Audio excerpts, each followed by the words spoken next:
Today I wanted to talk about something that I get a lot of comments and questions about. I want to talk about oxygen and oxygen cost. There's several ways that a glass artist can get his oxygen if he's working borosilicate. Probably the most efficient and cost-effective I found is buying 5,500 cubic foot liquid oxygen cylinders delivered by Airgas. This tank is commonly referred to as a 180 LT230. That's 180 liters of liquid oxygen, and it's held at a pressure of 230 psi or lower inside the pressure vessel.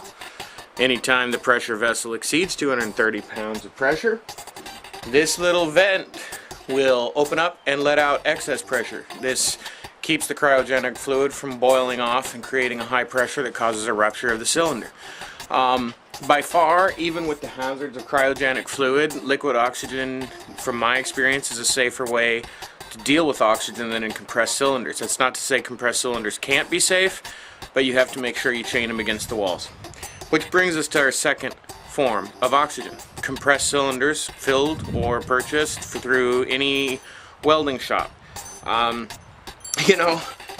going to go ahead and tell everyone that watches my channel exactly what I pay for oxygen with my Airgas account. I've had my Airgas account for quite a while, and I've been working with Airgas since the age of 17. In that time, I've been an aircraft mechanic, I've owned a machine shop, and I worked for Hampton Lumber Mills, which is at the Willamina Division, as their machinist.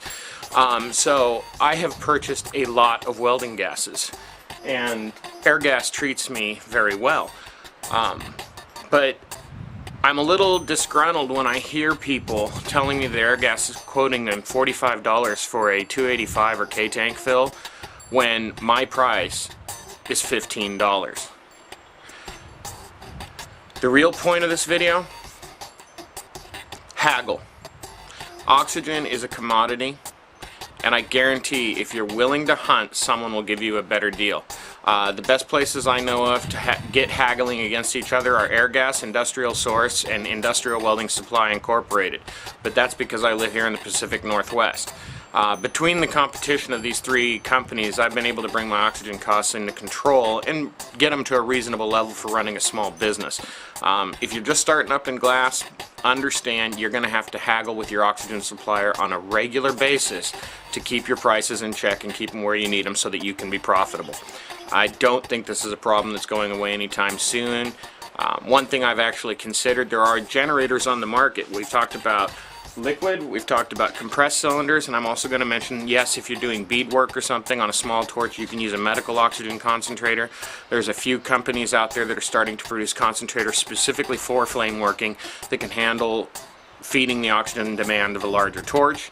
And of course, there's always the option, if you're willing to shell out the money, to buy an industrial oxygen generator, which is just a gigantic concentrator that puts it up to 3,000 psi in pressure tanks so you can fill your own case.